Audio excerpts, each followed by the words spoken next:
is going to be on this section of my plant collection. Yesterday, I focused on cleaning out my greenhouse cabinet. Damien likes to call it my trophy case because essentially it is a trophy case. I cleaned that out yesterday and it feels great to have everything looking really nice. I very thoroughly showered everything, so I feel very confident that there's no pest issues in there. You know, I've had plants for so many years now that this is just part of my life. I deal with pests on my plants, and so I'm pretty casual about it.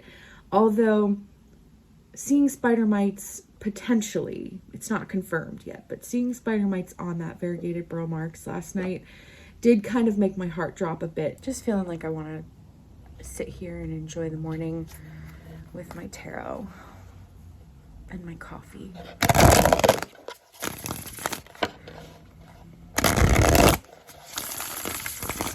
Why does the 4 of Pentacles keep showing up at the bottom of the deck? That's so weird.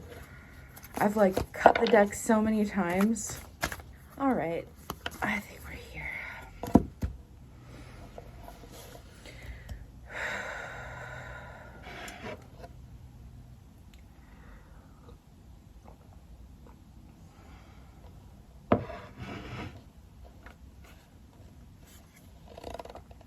Oh, no fucking way.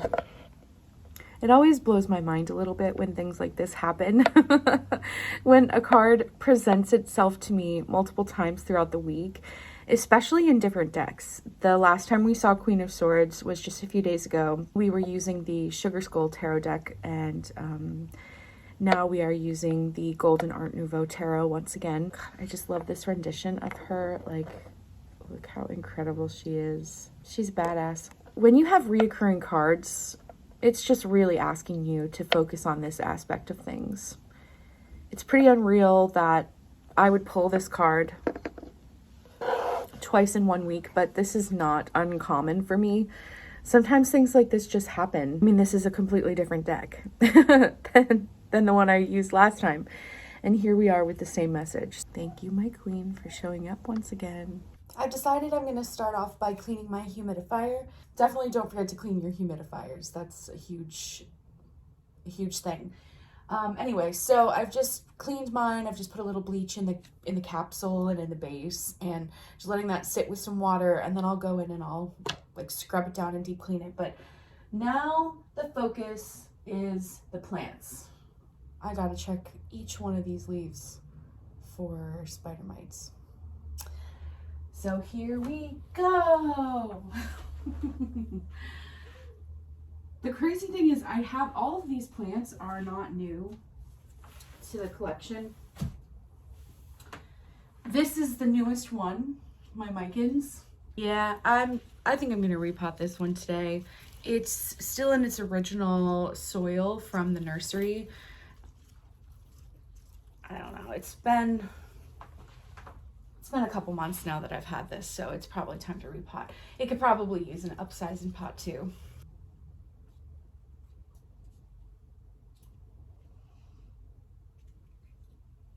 My variegated heartleaf is okay. I think we're in the clear with this one.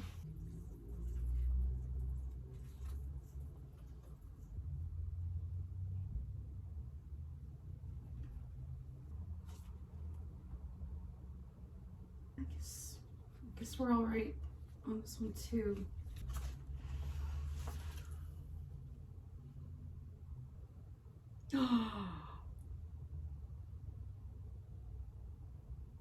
Yep. Found the culprit. This was right next to the mame as well. Okay, so we know we've got issues with those guys. Let's wash your hands. Another plant that was right next to that is my Hoya pagiculata. Let's see. I think that Hoya leaves are too thick for spider mites. All right, well, the good news is I think I caught this early enough to where it hasn't spread to everything in this corner. I've only noticed some weird stuff on my gloriosum and on my mame. I still need to check my giant fiddly fig tree. Let me show you what I'm seeing on the Gloriosum, and you can kind of get an idea of what to look out for in case your plants start looking weird and you notice that you've got yellowing leaves and you might suspect you have pests.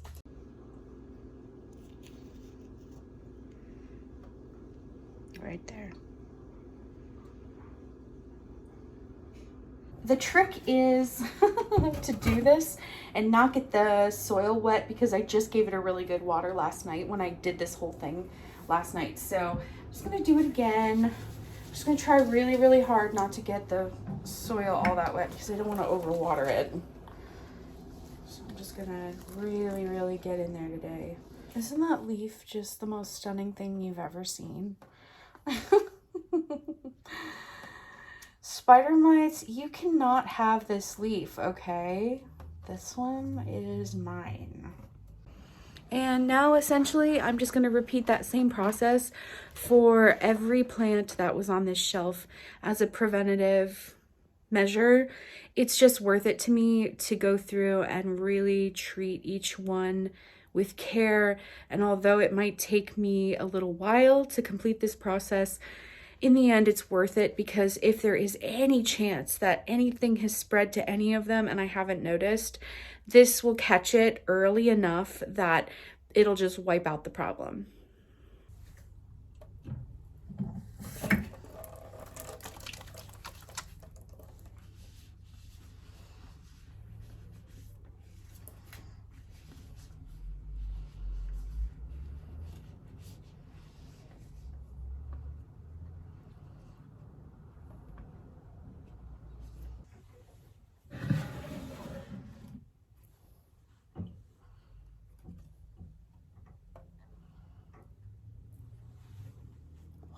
Are you guys seeing that?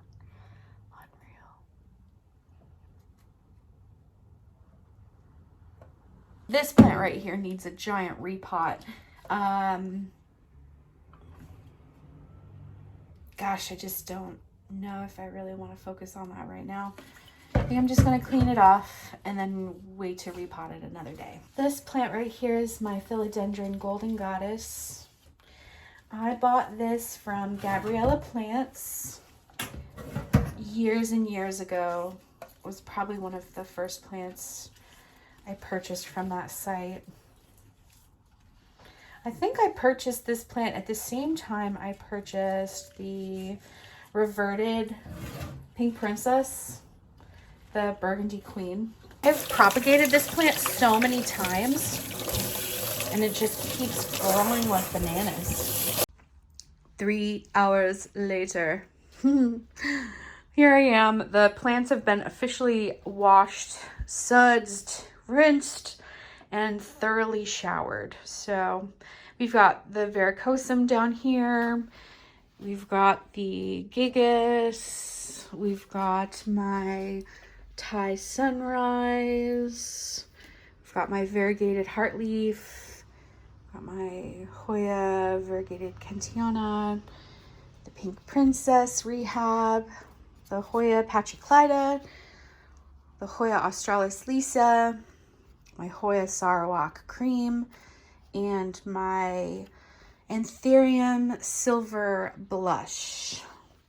And then over on this side, I've got my Philodendron Golden Goddess, and last but not least, my Syngonium Chia Pens Ice Frost. So that giant project took up the majority of my day. I still have a few things I want to repot, but I'm feeling really happy to have that off my mind. Now I can just separate these 3 troublemakers over here. I'm going to separate them and get everything moved back into its proper place. And then I'm going to repot my Micans, and I had a couple others in there that I wanted to repot, so I'm going to work on that as well.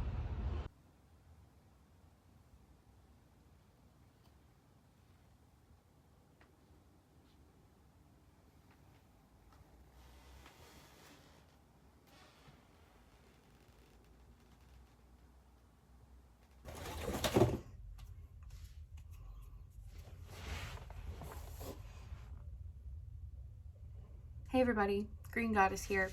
Just popping in really fast to do a kind of short haul video from Pistils Nursery. I placed an order with them over last weekend. They were having 20% off sale on their website, so I took the opportunity to place my first order through their website. So I went and picked it up today. It was a super short drive from my house. They have a really beautiful little letter to thank you for doing so.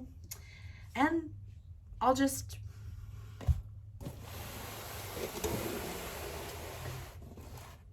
go through what I purchased. So first and foremost, I got a couple pots. Now I didn't get that many. I only got 4, and I got all just in this general kind of neutral color. I thought that this neutral color would look really good kind of in my plant area here next to my desk. So I got, this one is the large size. I think this is probably about a 6-inch pot.